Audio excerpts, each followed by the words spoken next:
राजनीतिक गलियारे की हर वो हलचल मुद्दा होगा जनता का और बहस होगी आपकी। लोकसभा चुनाव से पहले देने होंगे कई सवाल, जनता के सवालों का देना होगा सीधा जवाब। देखते रहिए चुनाव के हर सवालों का जवाब सिर्फ नेशन 24 न्यूज टीम के साथ।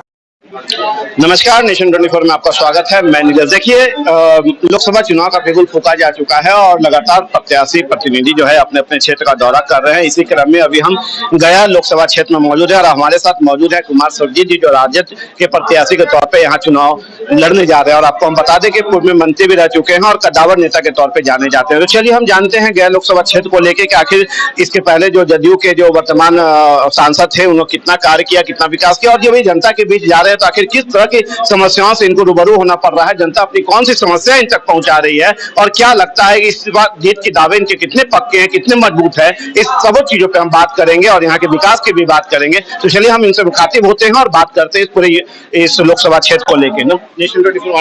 आपको भी बहुत पहला सर कि आप चुनाव लड़ने जा रहे हैं, जनता के बीच जा रहे हैं, किस तरह की समस्याओं से रूबरू आपको होना पड़ रहा है? देखिए, मैं जब क्षेत्र में जाता हूँ तो लोग यही कहते हैं कि अबरी मिला है कोई उम्मीदवार। 25 साल से सर्वजीत बाबू हम लोग ठगे गए हैं, जो जीत के गया है दोबारा लौट के नहीं आया है। हमने कहा कि मेरे बारे में क्या सोचते हैं, तो तमाम गया जिला के नौजवान सभी जाति धर्मों के लोग ये कहते हैं कि हम आपके संस्कार पे, आपके व्यवहार पे, आपके काम की नीति को देख के इस बार सभी जाति धर्मों को लोग आपका समर्थन देंगे।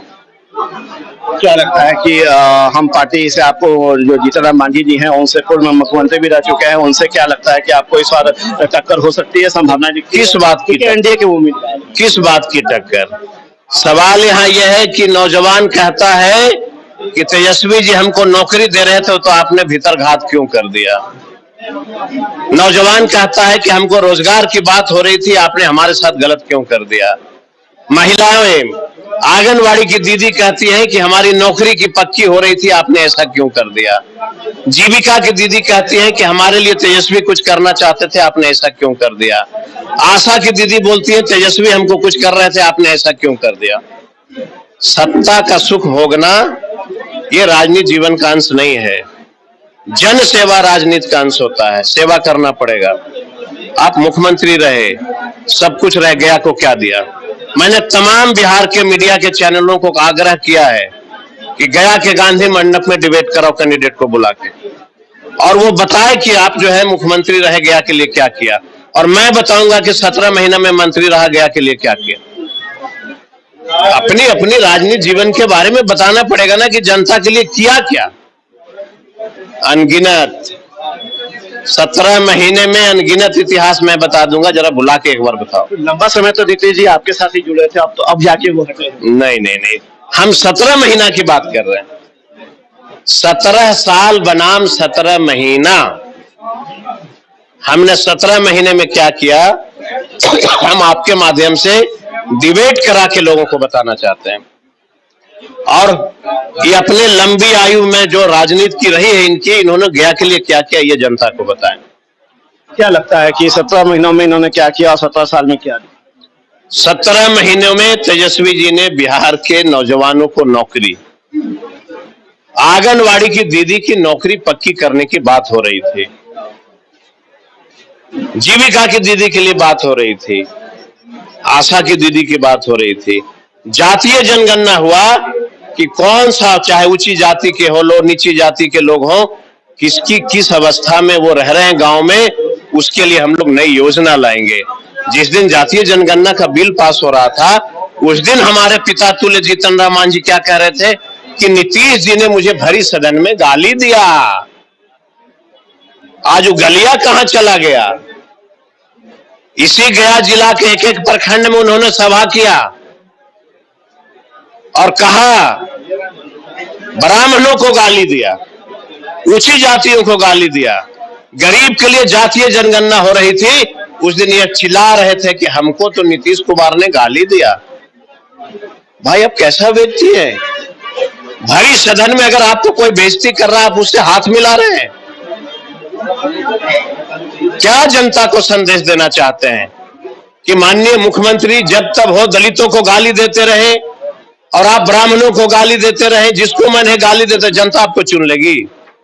जनता बेवकूफ है, जनता हमेशा स्वच्छ छवि को चुनेगी, जनता हमेशा विकास करने वाले को चुनेगी, जनता हमेशा नौजवानों को चुनेगी।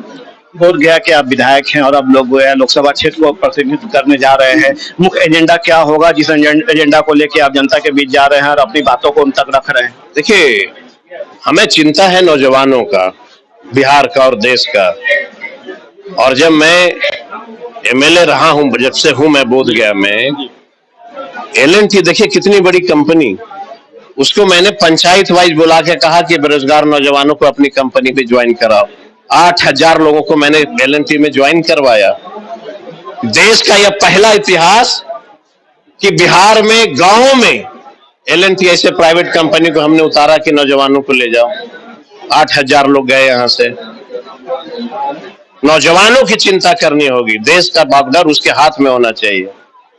अब देश के माननीय प्रधानमंत्री और हमारे उम्मीदवार दोनों का उम्र का जरा फर्क देख लीजिए, लगभग बराबर ही हमें दिखता है। तो मुझे लगता है कि अब देश के और बिहार के और गया के नौजवानों को बदलाव लाना चाहिए। सर एजेंडा क्या होगा? सर मैंने एजेंडा पे मैं अपने माध्यम से एजेंडा पहुंचाना चाहता हूं आवाम तक। सबसे बड़ी चिंता है कि गया जिला भाजपा का सीट आज से नहीं, जनसंघ से भाजपा के लोगों को भी इन्होंने नहीं छोड़ा, भाजपा से भी सीटवा छीन लिया।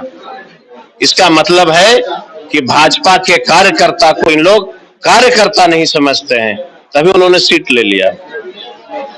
भाजपा भी अपमानित में, भाजपा के लोग कह रहे हैं कि भाव जिता भी देते हैं तो ये रहेंगे कि नहीं रहेंगे इसका गारंटिया कौन लेगा।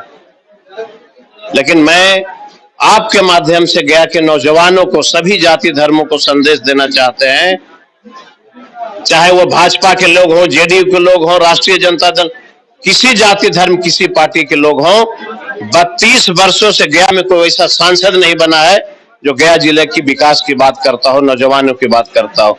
इस बार गया जिला के नौजवानों में अच्छा मौका मिला है, गया का कोई नौजवान सांसद होगा और नौजवानों के लिए काम करे। मुख्य रूप से यहाँ की जो समस्याएं हैं, जैसे रोजगार है, बिजली है, सड़क है, जाम की स्थिति बनी रहती है, इसके सुधार के लिए आपका कुछ एजेंडा होगा जिसको लेकर आप जनता के बीच जा रहे हो? देखिए, मैं 2 बार से एमएलए हूँ यहाँ से।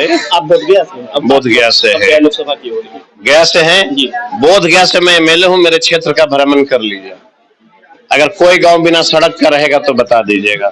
और उनकी समधिनी हमारी बहन है ज्योति जी, उनका क्षेत्र में चले जाइए, एक आध गो रोड दिखा दीजिए तो हम बताएंगे। चलिए राजनीतिक चर्चा करते हैं। पप्पू यादव जी नाराज चल रहे हैं। पप्पू यादव जी भाई हैं और राजनीति में कोई नाराजगी नहीं होती है। काफी पूर्णिया सीट को लेकर काफी उठापटक भी हुआ। ये तो हाई लेवल का मामला है ना, पार्टी सर्वे कराती है, कौन जीतेगा नहीं जीतेगा उसके बाद टिकट का फैसला होता है। क्या कहना चाहिएगा गया लोकसभा के आवाम को? हम गया जिला के तमाम जाति धर्मों से अपील करते हैं कि एक बार 30 वर्ष के बाद मौका मिला है, कोई गया जिला में अच्छे छवि का व्यक्ति हम आए हैं। मुझे पूरा भरोसा है कि सभी जाति धर्मों के लोग हमको एक बार जरूर मौका देंगे।